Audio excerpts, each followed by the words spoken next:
What the heck? Tagon. So you will have just watched the Inscribed Angle Theorem video, maybe, like a week ago, and I'm filming the next one now, so meh. Monday Math Nuggets. Yeah. So this is the next Monday Math Nuggets. I have the same cup of joe that I did a week ago because it's still today for me. And we'll be doing 3 distinct proofs that the sum of the angles inside of a triangle is always pi radians. The first one is the usual one that's shown, just to get people used to the idea, and the other 2 are, one of them is novel to me, at least as far as I know. I sort of came up with it myself. It could easily have been discovered somewhere else, but I didn't bother to look. I just sort of fell upon it myself, after challenging myself to try and come up with a new way to prove this very simple fact, that the sum of the 3 angles is always pi radians. And then the third is going to utilize the Inscribed Angle Theorem, which I actually proved in my last one using this fact that all the angles add up to pi radians. So you could say it's circular, or you could say it's, no, it's just circular. But whatever, I can do whatever I want because it's my channel. The other 2 are perfectly self-contained and fine. So let's get to it. I'm going to prove by the end of this video 3 different ways that you can show that the sum of the 3 angles inside of a triangle, any triangle at all, alpha, beta, gamma, I'm going to prove that alpha plus beta plus gamma is always pi radians, right? Greek plus Greek plus Greek equals Greek, as always. No matter what the triangle is, I'm going to prove it. So the first proof that I want to show you of the fact that the 3 angles inside of a triangle are always pi radians is probably the simplest, the one that's usually explained or shown to people. So these are 2 parallel lines. They can be as far apart or as close together as you want. It doesn't matter. All you need is that you're able to make every ratio of the sides of the 3 sides of a triangle, so that this is a general proof. I'm going to pick any 2 points on one parallel line and fix them, and then I'm going to pick any point at random on the top line. It doesn't matter which one you pick because it's a general argument. And I'm going to connect them, and I form a triangle that way. So I kind of missed that point there. There we go. So what we know about if we continue these in sort of an auxiliary sense, right, we're sort of imagining the lines continuing, we get what are called transversals going through 2 parallel lines. And what we know about transversals is that there's such thing as alternate interior angles.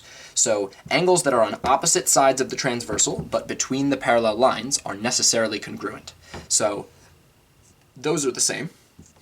No matter what point I pick, these 2 angles will always be the same. I could have picked it over here, in which case those would be the same, but it doesn't matter. And these are the same by the same logic. And of course, something is the same as itself, which means that the 3 angles inside of a triangle, any triangle at all, will come together to perfectly align on a straight line, or a 180-degree angle, or a line with pi radians, an angle of pi radians. So that's the first proof, the one that's usually shown to people after they've learned about transversals and parallel lines. So it's a neat little fact. So just like we proved the Inscribed Angle Theorem in stages, I'm going to prove this in stages. So first I'm going to show that this is true for right triangles, and then I'm going to use that fact to prove that all triangles must have pi radians in them. So let's quickly observe an obvious fact. Let's construct a shape that has 2 pairs of opposite congruent sides and 4 right angles, which means the sum of the angles in this shape has to be 2 pi radians, right? Because this is pi over 2 times 4, which is 2 pi. This is not a rectangle yet. The definition of a rectangle is a parallelogram with 4 right angles in it. A parallelogram is a quadrilateral with 2 pairs of parallel sides. So we need to show that these are parallel. Well, it's not too hard to see that, because if these are all right angles, then these must be perpendicular to these, right? And if this is perpendicular to this, and also perpendicular to this, then these must be parallel. And if this is perpendicular to this and perpendicular to this, these must be parallel as well. So it's not very hard to show that, and any shape that has 2 pairs of opposite parallel sides and 4 right angles must be a rectangle. So that means the sum of the angles inside of all rectangles is 2 pi radians, correct?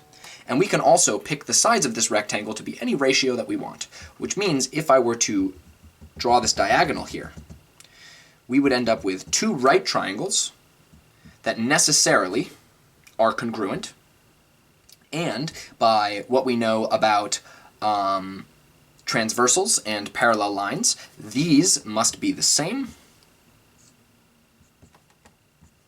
and these must be the same.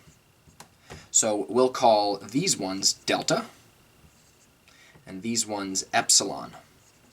But because we know that this must be, I can make any right triangle I want by simply picking the ratio of the sides, so this is a general argument, but since we know delta plus epsilon and delta plus epsilon must both make 90 degrees, that must mean that these two angles have to add together to make 90 degrees, which means pi over 2 plus delta plus epsilon equals pi. So the three angles inside of a right triangle always add up to pi. More specifically, that means that delta plus epsilon equals pi over 2, which means that epsilon is the complementary angle to delta, because I can take delta away from pi over 2 and I get epsilon, right? So this is sort of a way to go from rectangles to right triangles to show that the sum of the three angles inside of a right triangle is always pi, because if we now tack on this pi over 2 as the third angle, we get pi over 2 plus pi over 2, which is of course pi. So that proves it for right triangles. And now we're going to use this fact to show that it must be true for every triangle. So what we're going to do now is draw an arbitrary triangle. Now it could be acute or it could be obtuse. We don't need to do the right triangle because we've already shown that to be the case. If it is obtuse, make sure that the angle that we're going to be referring to is the obtuse one, or else what we're going to draw is going to end up outside of the triangle, and there's no reason to do that. So we're going to call this angle alpha and beta and gamma. If this is an acute triangle, it doesn't really matter which one you pick. So this proof holds for an acute triangle as well.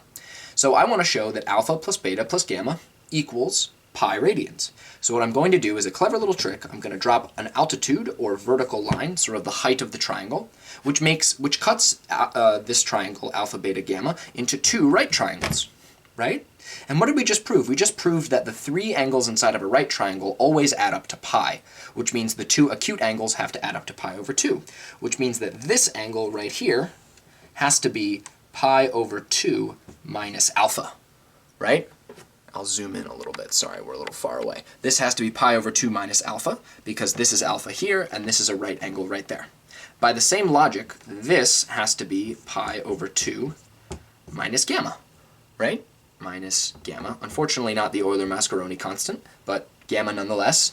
And now, if we add up all four of these angles, we get alpha plus beta plus gamma, all three of the angles, and we replace beta with what we know it to be equal to, the sum of those two things.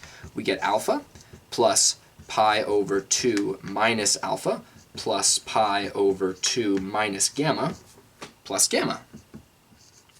Combining all of our like terms, we get pi over 2 plus pi over 2, which is pi, and we get alpha minus alpha, gamma minus gamma, and we're just left with pi, which means, in general, the three angles inside of a triangle have to add up to pi radians. So that's the second proof. And now for the third proof that the sum of all three angles in a triangle is pi radians, we're going to use the inscribed angle theorem, which I know. I used this fact to prove it.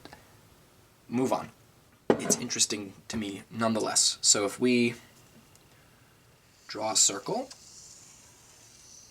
and inscribe some triangle in it,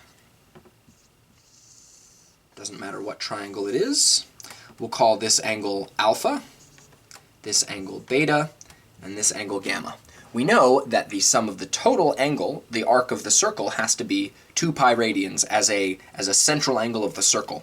So if we consider the center of the circle and we connect it to all three vertices, we know that by the inscribed angle theorem that this angle must be 2 alpha, because the central angle is always twice what the inscribed angle is that subtends the same arc. So this has to be half of that, which it is. By the same logic, this angle here has to be 2 times beta, because this is beta and it's inscribed this angle, and it has to be half of this central angle. And by the same logic, this must be 2 gamma.